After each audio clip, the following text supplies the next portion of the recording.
El exministro de Defensa, el señor Jorge Nieto, bienvenido al programa. Muchas gracias, Jorge, por acompañarnos como siempre. Buenas noches. ¿Cuál es su lectura del informe? ¿Cuál es el balance que usted haría? Pero también quisiera preguntarle, igual que el almirante Montoya, la respuesta del gobierno. Si ha sido una respuesta a la altura de las circunstancias que le haya dejado particularmente satisfecho o no.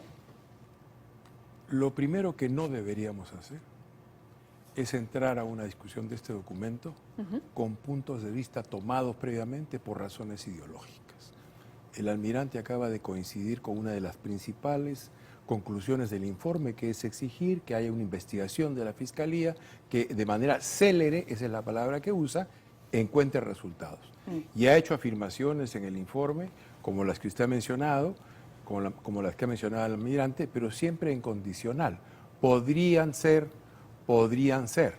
En algunas partes afirma claramente que hay violaciones de derechos humanos, pero las calificaciones de esas violaciones están incondicionales. Correcto. Podrían ser consideradas una, no recuerdo la palabra que usaron, pero son incondicional. Pero, a ver, ¿qué le quiero decir? Acá tengo, sí, lo escucho, antes de Lo leer. que quiero decir es que discutamos el informe para ver si el informe tiene algo que decirnos frente a un periodo en el cual casi 60 peruanos y peruanas han muerto. Eso no es un hecho banal, no es algo que se pueda resolver diciendo, todos son terrucos. No, aquí hay un conjunto de hechos que tienen que ser investigados y explicados. Primero. En segundo lugar, hemos llegado allí por un proceso político. Y hemos llegado a la parte final de la relación con las manifestantes desde el 7, 8 de diciembre hasta fines de enero, porque se tomaron decisiones. Y esas decisiones son decisiones que dan responsabilidad política a quien las toma. En algún momento el informe de la comisión dice que en el caso de la Fuerza Armada ni tenía el equipamiento ni tenía la capacitación para hacer tareas de orden interno. La recomendación, incluso en la lista de recomendaciones, se dice capacitar y mejorar la formación precisamente de los agentes y de las Fuerzas Armadas, Policía y Fuerzas Armadas, los agentes del orden en general, para el tratamiento de situaciones como esta. La pregunta es, ese punto, por ejemplo, ¿es real o no es real? Es real que nuestra Fuerza Armada, lamentablemente, ha oscilado entre producir 10 muertes en Ayacucho y tener 6 soldados ahogados en uno, porque aquí disparamos y aquí no quisimos disparar. ¿Qué hay en medio de disparar y de no disparar? De enfrentar y de huir. ¿Qué hay en medio? Hay todo el tema del orden interno, que requiere capacitación, entrenamiento, instrumentos, elementos, formación que nos permitan hacer esa tarea. La Fuerza Armada no tiene esa preparación. Entonces, eso nos remite a quien toma la decisión. Si yo uso un instrumento, ese instrumento sirve para algo. Si yo quiero tocar una melodía con piano, suena de cierta manera. Si la quiero tocar con batería, suena de otra. Y ese tema de la responsabilidad política es uno de los que el informe omite, pero coloca otros hechos, nombres, situaciones. Eso tenemos que recogerlo porque de lo que se trata es de que esto no nos vuelva a pasar otra vez. Correcto. Ahora, esos hechos son de conocimiento del gobierno. No solamente son de conocimiento Por del eso, gobierno. la pregunta es, ¿qué aporta el informe que no sepamos los peruanos? La verdad, solamente que lo dice la Comisión Interamericana de Derechos Humanos. Usted tiene previo el informe de diarios, New York Times, por ejemplo, de la Human Rights Watch, que es muy profuso en pruebas, videos, declaraciones, noticias, notas, fotografías, muy profuso. Usted tiene, además de eso, varios informes que se han hecho en medios, sobre todo alternativos o de comunicación, de medios de comunicación local. Tiene artículos sin número de las distintas regiones en las cuales se relatan hechos. Todo eso lo sabemos, pero el hecho es que aquí te lo está diciendo la Comisión y te hace recomendaciones. Y la principal recomendación, dentro de todas las que hace, me parece a mí, es la final. La hace la Comisión, sin duda, es por eso que adquiere esa relevancia y es por eso que tiene este impacto. Quisiera que escucháramos a la presidenta Boluarte ahora, lo que ella dijo durante la tarde, porque respondió, convocó una conferencia de prensa acompañada de sus ministros, estuvo y usó la palabra también el presidente del Consejo de Ministros que se encuentra con COVID, lo hizo de manera virtual Alberto Otárola. Vamos a escuchar a Dina Boluarte. Rechazamos la supuesta existencia de ejecuciones extrajudiciales y la calificación de masacre. aun cuando se mencione de manera condicional en los hechos ocurridos durante las protestas. A ver, y yo le preguntaba, ¿no? Si esto no lo conocíamos nosotros, si esos hechos enumerados, porque cuando uno lee el íntegro del informe, uno reconoce, en efecto, esto lo leí alguna vez, escuché este testimonio, hemos nosotros cubierto los hechos de primera mano.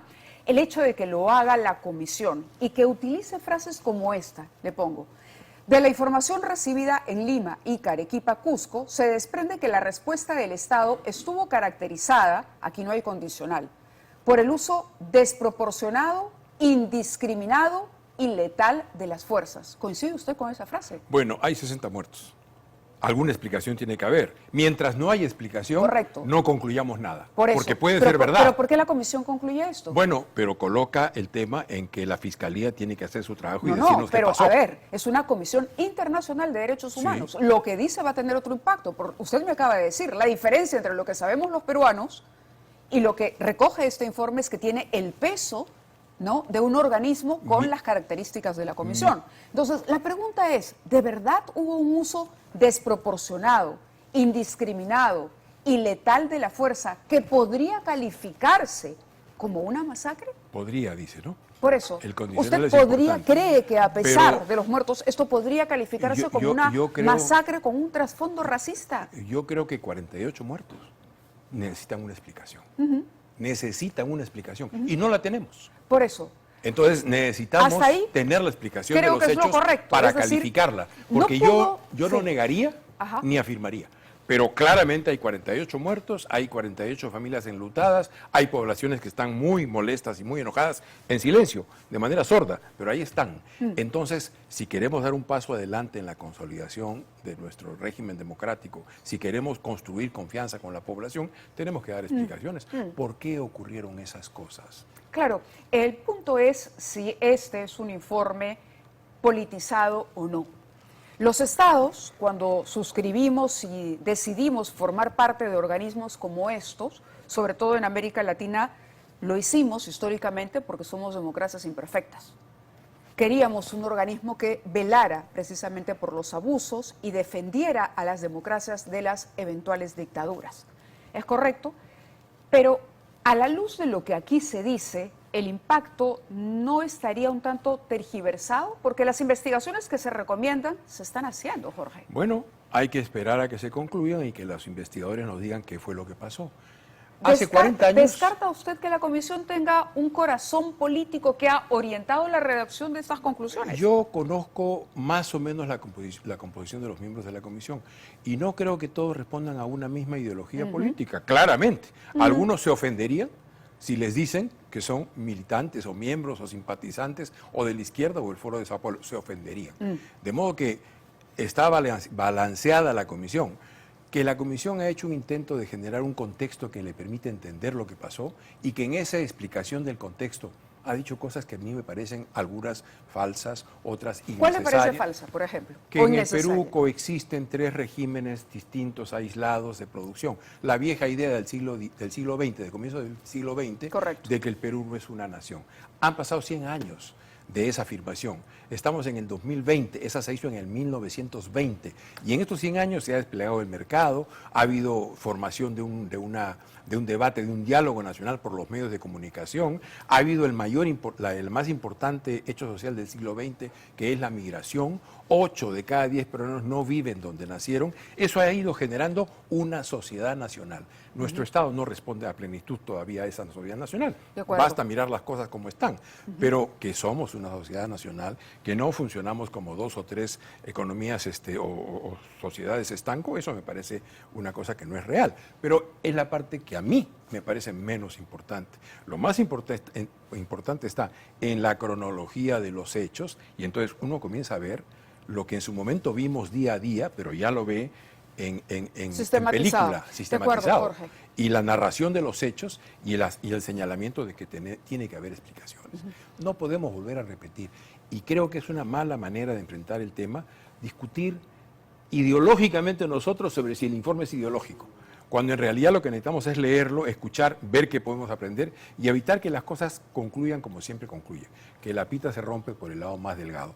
Ya el primer ministro en su declaración al fiscal dijo, vean al comando conjunto y pregúntenle a su jefe qué fue lo que pasó. Esa me parece una manera muy torpe de enfrentar la situación. De acuerdo. Necesitamos mirar pues con ojos de una sociedad que quiere ser Mejor. civilizada, Civilizada y no mejor. volver a la barbarie. Muchas gracias, Jorge, por acompañarnos esta noche. Ha sido Jorge Nieto, exministro de Defensa, quien ha estado con nosotros comentando este informe de la CIDH. Vamos a escuchar ahora